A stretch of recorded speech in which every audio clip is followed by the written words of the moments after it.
Calendar calendar chapter को जानने से पहले हम कुछ बेसिक बातों को जान लेते हैं।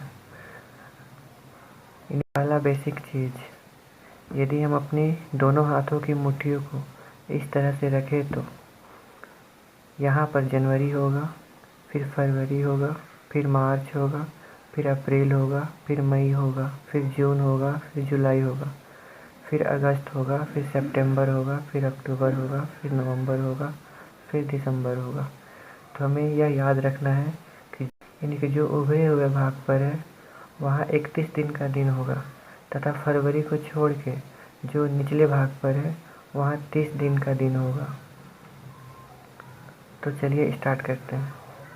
कैलेंडर वर्ष में हमारा पहला टाइप का क्वेश्चन है, 1 जनवरी 1991 को कौन सा दिन होगा। इस तरह के क्वेश्चन को करने के लिए हमें एक फार्मूला को ध्यान में रखना होगा। वह फार्मूला है डे बराबर date plus month code plus century code plus last 2 digit plus last 2 digit plus by 4 whole divided by 7। इस फार्मूला को यूज करके हम किसी भी तारीख का दिन निकाल सकते हैं। यहाँ पर डेट तो पता चल जाएगा, मंथ कोड के लिए हमें यह कोड याद करना होगा। जनवरी के लिए 1, फरवरी के लिए 4, मार्च के लिए 4 और इस तरह से आगे दिया हुआ है। इसे याद करने का ट्रिक है, जनवरी से मार्च तक के लिए 12 का स्क्वायर 144 है, फिर एक जीरो लगाकर। मई और जून के लिए 5 का स्क्वायर है, फिर एक जीरो है, फिर आगे 6 का स्क्वायर है, फिर उसके आगे 12 का स्क्वायर में 2 जोड़ा गया है। सेंचुरी कोड 1500 का 0 होगा, 1600 का 6 होगा, 1700 का 4 होगा, 1800 का 2 होगा, 1900 का 0 होगा तथा 2000 का 6 होगा।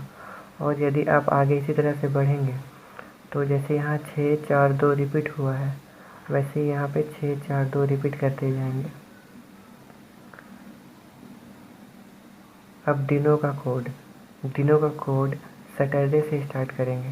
सैटरडे को 0 होगा, संडे को 1 होगा, मंडे को 2 होगा, इस तरह से आगे बढ़ते जाएगा। तो चलिए एक क्वेश्चन को देख लेते हैं। जैसे पहला प्रश्न है, 1 जनवरी 1991 को कौन सा दिन था। तो इसके लिए इस फार्मूला का यूज करेंगे। यहाँ डेट के जगह पे 1 जनवरी है यानी कि 1 लेंगे।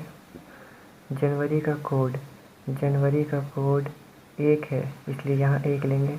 यहाँ एक बात और ध्यान देने वाली है कि यदि लीप ईयर होगा यानी कि वैसा ईयर जो 4 से पूरी तरह भाग लग जाए तो उसके लिए जनवरी का कोड 0 और फरवरी का कोड 3 होगा। तो चलिए आगे बढ़ते हैं। यहाँ डेट बैठा दिए, मंथ कोड लिख दिए, सेंचुरी कोड 1900 का बात हो रहा है तो 1900 का सेंचुरी कोड 0 है, फिर प्लस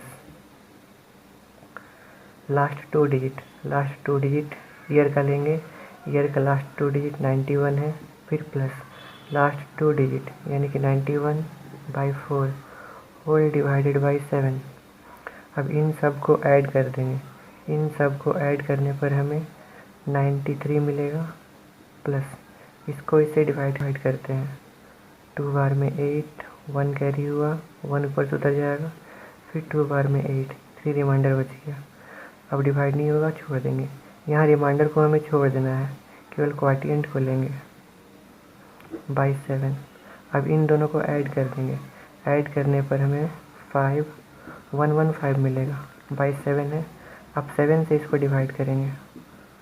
7 1 जा 7, 4 कैरी हुआ, ऊपर से उतरा 5, 7 6 जा 42, माइनस करेंगे तो 3 मिलेगा।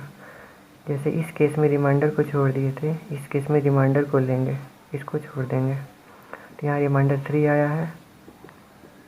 क्योंकि यहाँ रिमाइंडर 3 आया है 3, तो देखेंगे कि 3 किस दिन का कोड है। ट्यूसडे का कोड है यानी कि यहाँ पे ट्यूसडे होगा। अगले प्रश्न में बोला गया है कि 16 मई 2020 से सैटरडे है तो 1 जनवरी 1991 को कौन सा दिन होगा? तो यहाँ हमें 16 मई 2020 से कोई मतलब नहीं है, हमें केवल 1 जनवरी 1991 को सॉल्व करना होगा। इसके लिए सेम वही काम करेंगे जैसे पिछले क्वेश्चन में किए थे।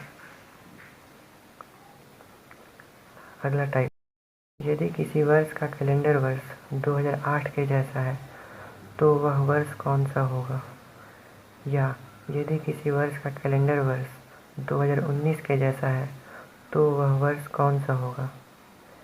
इस केस के लिए 2008 में 7 जोड़ देंगे तथा इस केस के लिए 2019 में 11 जोड़ देंगे। यहाँ पर 7 इसलिए जोड़ा गया है क्योंकि यह लीप ईयर है और यह लीप ईयर नहीं है, इसलिए यहाँ पे 7 नहीं जोड़ा गया है, 11 जोड़ा गया है। तो हमें ध्यान रखना होगा कि लीप ईयर में 7 जोड़ना है तथा लीप ईयर जब ना हो तो 11 जोड़ना है।